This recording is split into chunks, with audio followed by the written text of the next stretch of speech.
Hello everyone, स्वागत है आप सभी का हमारे इस वीडियो में। और आज हम एक बहुत ही इंटरेस्टिंग सा क्वेश्चन लेके आए हैं। जी हाँ, जैसा कि आप देख सकते हैं इसे, ये एक टॉय है और हमें बोल रहा है कि इस टॉय का वॉल्यूम फाइंड आउट करो। ओके, अब देखने में तो ये बहुत टिपिकल सा दिख रहा है, ऐसे लग रहा है कि बहुत डिफिकल्ट है ना, बट अगर आप इसको ठीक से एनालाइज करें तो ये बहुत ज़्यादा डिफिकल्ट है नहीं। Okay, so let us see how to solve it. आप ध्यान से अगर देखिए तो यहाँ पर एक कोन फॉर्म हो रहा है ना, ये आपका एक कोन बन रहा है ऐसे, है ना, और उसके साथ साथ यहाँ पर एक हेमीस्फेयर बन रहा है। ओके, ये दो शेप्स का कॉम्बिनेशन है, एक है आपका कोन और एक है हेमीस्फेयर। ओके, और यहाँ पर आपको डायमेंशंस दिए हैं, मतलब कोन की हाइट दी हुई है 4 सेंटीमीटर, और जो कोन का रेडियस है, कोन के बेस का रेडियस है एक्चुअली वो 3 सेंटीमीटर दिया है। ओके, और जो कोन के बेस का रेडियस है वही आपके हेमीस्फेयर का रेडियस है। ओके, तो हम कुछ गिवन डेटा है वो लिखेंगे पहले। ओके, तो लिखेंगे given that radius of hemisphere, radius of hemisphere equals to कितना है 3 सेंटीमीटर, और उसके बाद जो हमें हाइट दी है कोन की वो कितनी है, height of the cone, height को h से हम लिख सकते हैं, height of the cone is 4 centimetre, and इसके बेस का रेडियस भी क्या दिया हुआ है 3 सेंटीमीटर, है ना। तो radius of base equals to कितना है 3 सेंटीमीटर, है ना। अब अगर हम इसका वॉल्यूम कैलकुलेट कर लें सेपरेटली और इसका वॉल्यूम कैलकुलेट कर लें और दोनों को ऐड कर दें तो हमें ये पूरे शेप का वॉल्यूम मिल जाएगा, है ना। तो चलिए वन बाय वन कैलकुलेट करते हैं। अब जैसा कि हम वॉल्यूम का फॉर्मूला जानते हैं कोन के, तो लिखेंगे we know that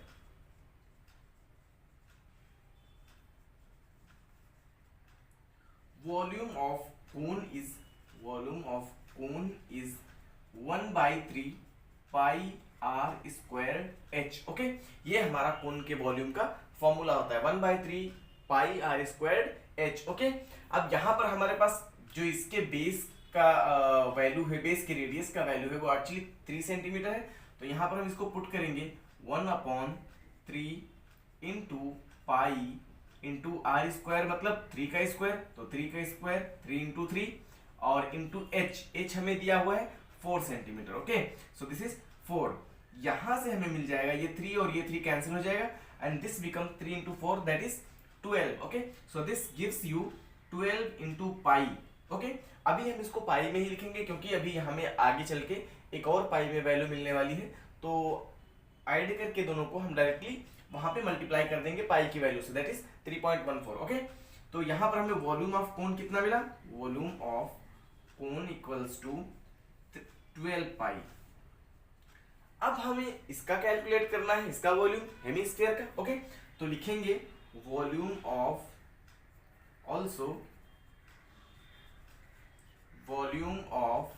hemisphere equals to 2/3 pi r cube. Okay, ये हमारा वॉल्यूम ऑफ हेमीस्फीयर का फॉर्मूला होता है, ये वॉल्यूम कैलकुलेट करने के लिए हम यूज करते हैं। ठीक है, और यहां पर हम इसको जब यूज करेंगे आर की वैल्यू हमें पता है 3 centimetre, that is 2/3 into pi को ऐसे ही लिखेंगे इंटू 3 का क्यूब, आर का क्यूब मीन्स 3 का cube. Okay, that is 3 into 3 into 3। Okay, यहाँ पर 3 और 3 कैंसिल हो गया, ये हो जाएगा हमारा 3 3 जा 9 एंड 9 2 जा 18, so this will give you 18 pi. Okay, अब हमें हेमीस्फीयर का जो वॉल्यूम मिला है वो 18 पाई मिला है, और कोन का वॉल्यूम मिला है 12 पाई, और हमें टोटल पूरे टॉय का कैलकुलेट करना है। ओके, तो हम इन दोनों को क्या करेंगे, ऐड कर देंगे, है ना।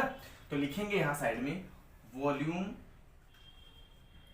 Of toy equals to 18 pi और प्लस 12 पाई, है ना, 18 पाई प्लस 12 पाई, और यहां से हमें ये मिल गया 30 पाई। ओके, अब ये हमारा आंसर जो है वो 30 पाई में आ रहा है। ओके, इससे हमें एग्जैक्ट आंसर कैलकुलेट करना है, तो पाई की वैल्यू हम लोग 3.14 यूज कर लेंगे। अगर आपको क्वेश्चन में मेंशन किया है कि पाई की वैल्यू क्या यूज करनी है, पाई की हम बेसिकली 2 वैल्यू यूज करते हैं, तो अगर आपको मेंशन किया है कि ये वैल्यू यूज करनी है, ये particular value, like if in question it is said that use pi equals to 3.14, तो आपको 3.14 यूज करना है।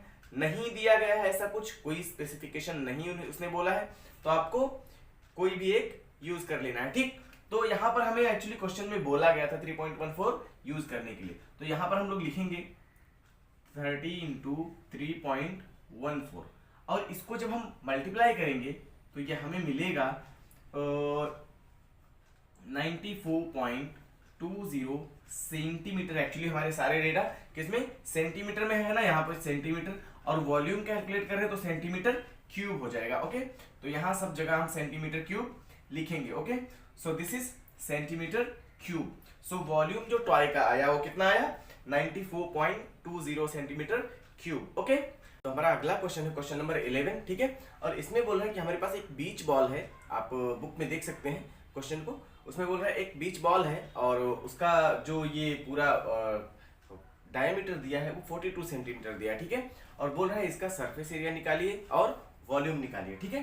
तो ये स्फेरिकल शेप का है ना, beach ball of course spherical shape का होता है, तो हम लोग स्फेयर का फॉर्मूला लगाएंगे, इसको एज अ स्फेयर ट्रीट करेंगे, है ना।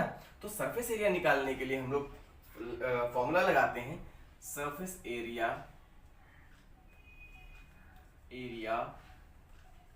Of sphere equals to 4 pi r square, है ना। अब यहां से देखिए ये हमें डी की वैल्यू दी है, मतलब डायमीटर दिया है इसका, तो आर कितना होगा, तो लिखेंगे r equals to d by 2, है ना।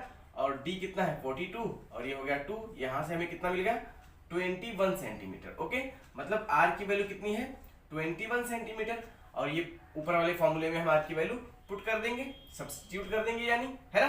तो लिखेंगे surface area of sphere equals to 4 into pi, pi की वैल्यू कितनी है 3.14 इंटू आर स्क्वायर, मतलब 21 का स्क्वायर। 21 का स्क्वायर कितना होता है 21 इंटू 21 लिख सकते हैं इस 21 के स्क्वायर को, है ना। तो हो जाएगा 3.14 इंटू 21 इंटू 21, और यहां से हमें मिलेगा 5538.96 सेंटीमीटर स्क्वायर, ठीक है। ये हमारा सरफेस एरिया हो गया किसका, इस स्फेयर का।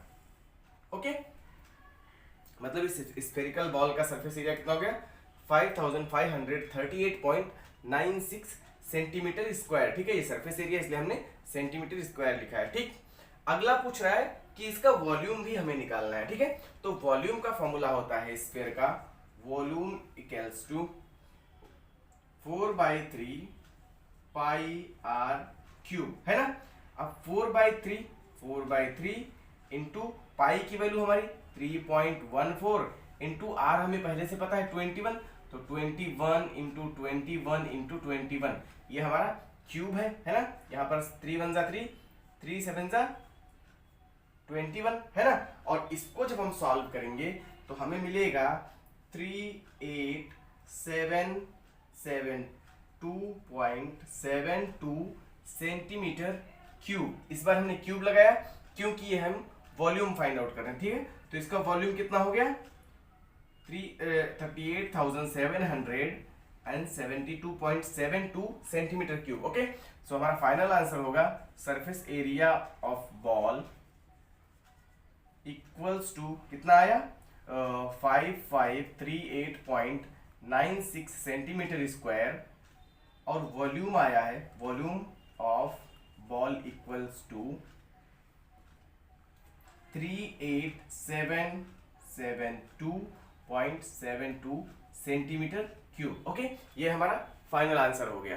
तो इस तरह से ये क्वेश्चंस काफी इजी हैं, बस एक बार आपको समझ में आ जाना चाहिए कि ये शेप किससे रिलेट हो रहा है, किस शेप के जैसा है, ठीक है। जैसे हमने इसको एनालाइज कर लिया बॉल को देख के, आप बुक में देखेंगे तो बॉल बहुत वैसा थोड़ा बना है, ऐसा लगेगा कि ये कितना हाइप किया है क्वेश्चन को, लेकिन आपको उससे डरना नहीं है, आपको उसको रिलेट करना है कि किस शेप के जैसा ये दिखता है, ठीक है।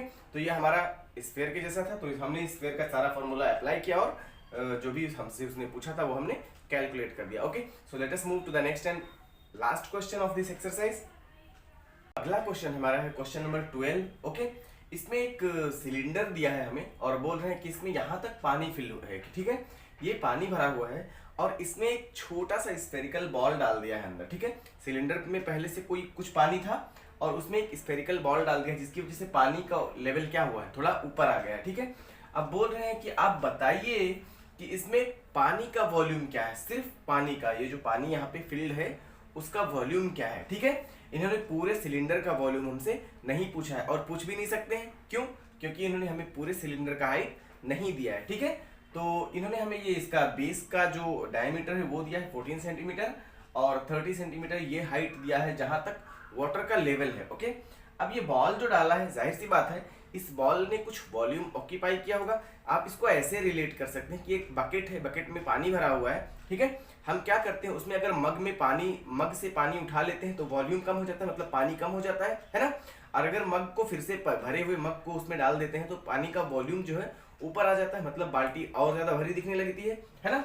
तो इसमें इस केस में ऐसा ही कुछ हुआ है कि ये एक पहले से कुछ सिलेंड्रिकल पॉट में पानी रखा हुआ था, उसमें एक बॉल डाल दिया गया है। बॉल स्फेरिकल है और भरतू है, भरतू बोले तो स्फेरिकल मतलब अंदर से भरा हुआ रहना, है ना। तो इसका भी कुछ वॉल्यूम होगा और उस वॉल्यूम ने क्या किया है, पानी के लेवल को, वाटर के लेवल को क्या किया है, ऊपर कर दिया, ठीक है। तो चलिए फाइंड आउट करते हैं इसका वॉल्यूम, मतलब वाटर का वॉल्यूम, ओके। हमें इसका डायमीटर दिया है D of ball, diameter of ball equals to 2 centimetre, okay. तो इसका रेडियस हम निकाल लेंगे dv/2 करके, है ना, विच इज 2/2 मतलब 1 सेंटीमीटर। तो इस बॉल का रेडियस क्या है, 1 सेंटीमीटर, और इसका रेडियस जो होगा, सिलेंडर का रेडियस RC इक्वल्स टू होगा हमारा, वो 14/2 होगा, है ना। ये हमें डायमीटर दिया है, तो this will give you 14/2 means 7, okay. So this is 7 centimetre, okay. अब फॉर्मूला हम लगाएंगे इसका, मतलब सिलेंडर का। जाहिर सी बात है सिलेंडर में पानी है तो पानी का शेप भी कैसा होगा, सिलेंड्रिकल होगा, ठीक है। तो यहाँ पर हम कैलकुलेट करेंगे वाटर का जो हम वॉल्यूम निकालेंगे। यहाँ से हम वॉल्यूम निकालने के लिए, वाटर का वॉल्यूम निकालने के लिए लिखेंगे volume of water equals to, ये हमारा 30 सेंटीमीटर का सिलेंडर कंसीडर कर लेंगे यहाँ से यहाँ तक, है ना। ये ऐसा एक सिलेंडर कंसीडर करेंगे जिसकी हाइट क्या है 30 सेंटीमीटर, रेडियस क्या है 14 सेंटीमीटर। तो सिलेंडर का वॉल्यूम क्या होता है, πr²h, है ना, πr²h माइनस ये बॉल का वॉल्यूम घटा देंगे, है ना, और हमें वाटर का वॉल्यूम मिल जाएगा। तो बॉल जो हमारा है इसका वॉल्यूम क्या होगा, 4/3 πr³, है ना। ये स्फेरिकल बॉल है तो यहाँ पर स्फेयर का फॉर्मूला लगाएंगे, तो लिखेंगे पाई इंटू r², मतलब 7 के स्क्वायर, दैट इज 7 × 7, और h कितना है 30, और यहाँ से ये माइनस है, -4/3 पाई, और r की वैल्यू कितनी है यहाँ पर, ये वाले r की 1 है, तो ये हो गया 1³ ओके। ये हमारा हो जाएगा, और इसको जब हम मल्टीप्लाई करेंगे तो ये हमें मिल जाएगा 1470 pi, okay. And this will be 4/3 को अगर हम, ये 1 है तो 1 मतलब मल्टीप्लीकेशन है तो कोई मतलब नहीं है, दिस इज 1 × 1 × 1 मतलब 1 ही है, और ये 4/3 हो जाएगा आपका 1.33 पाई, ठीक है। ये 1 का क्यूब 1 ही होता है, हमें मिलेगा 1468.67 पाई, ओके। तो ये हमारा हो गया वॉल्यूम ऑफ वाटर, ठीक है, वॉल्यूम ऑफ वाटर, ये हमारा फाइनल आंसर हो गया, ठीक है। देखिए ना कितने आसान क्वेश्चंस हैं, बस तो आपको सिर्फ फॉर्मूला याद रखना है और कॉन्सेप्ट को एक बार इसको देखना है, डायग्राम को एनालाइज करना है कि किससे रिलेट होता है, ओके। तो आप ऐसे क्वेश्चंस को खुद से भी प्रैक्टिस कर सकते हैं और करते रहिए ताकि एग्जाम में आप ऐसे क्वेश्चंस को आसानी से कर पाएं। फिलहाल आज के लिए इतना ही। अगर आपको हमारा वीडियो पसंद आता है तो इसे ज़्यादा से ज़्यादा शेयर कीजिए, लाइक कीजिए, कमेंट कीजिए, और हाँ, अगर चैनल पे नए हैं तो चैनल को सब्सक्राइब भी कीजिए। फिर मिलते हैं एक नए वीडियो में एक नए प्रैक्टिस सेट के साथ, तब तक के लिए बाय बाय।